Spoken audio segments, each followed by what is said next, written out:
Ever hear the saying, "It's not the size of the dog in the fight, it's the size of the fight in the dog"?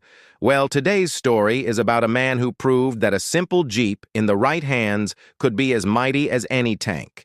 This is the incredible tale of a driver who became a legend.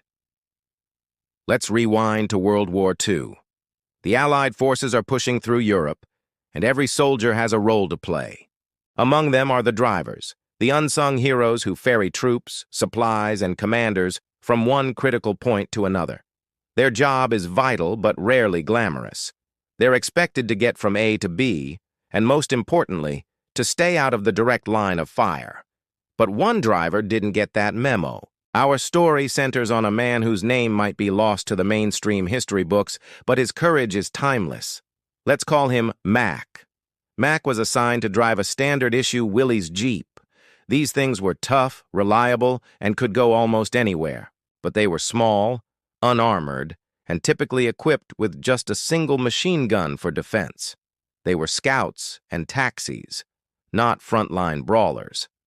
One fateful afternoon, Mac was transporting a high-ranking officer near the front lines. The journey was supposed to be routine, a milk run, as they called it. Suddenly, the air split with the sound of gunfire. An enemy ambush, machine gun nests hidden in the dense tree line, had pinned down an entire platoon of Allied infantry. The soldiers were trapped in the open, taking heavy casualties, unable to advance or retreat. From his position, Mac saw it all. The officer yelled for him to reverse, to get them out of the kill zone, standard procedure, the sensible thing to do. But Mac saw his comrades, his brothers in arms, being cut down. He knew that if they didn't get support and fast, no one would make it out. In that split second, a decision was made. He wasn't just a driver anymore. Mac floored the accelerator, but not in reverse. He swerved the Jeep directly toward the enemy position, zigzagging to make himself a harder target. Bullets pinged off the Jeep's frame. The officer was shouting, but Mac was locked in. He was using the Jeep's greatest assets, its speed and agility. He wasn't trying to outgun the enemy. He was trying to outmaneuver them, to disorient them. He got terrifyingly close to the first machine gun nest. All the while, his gunner laid down suppressing fire. The enemy soldiers, shocked to see a tiny Jeep charging them head-on, were momentarily confused. That was all the pinned-down platoon needed. Seizing the opportunity, they rallied and began to return effective fire. But Mac wasn't done.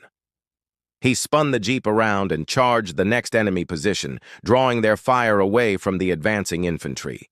He turned his vehicle into a mobile decoy, a hornet buzzing around a bear. He was a distraction, a target, and a symbol of sheer, audacious courage. He was transforming the battlefield, turning his humble transport into a weapon of psychological warfare. The enemy didn't know how to react. A tank, they understood. But a single frantic Jeep? It was chaos. Thanks to Mac's incredible bravery, the tide of the skirmish turned. The platoon was able to neutralize the enemy positions and secure the area. Mac miraculously survived with just a few new holes in his Jeep. He had risked everything, not because he was ordered to, but because he saw people in need and knew he could do something about it.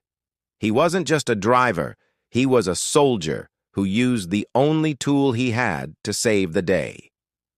This story is a powerful reminder that heroes come in all forms. It's not always the person with the biggest weapon or the highest rank. Sometimes it's the person with the biggest heart and the courage to act. What do you think of Mac's split-second decision? Let me know in the comments below. Thanks so much for watching.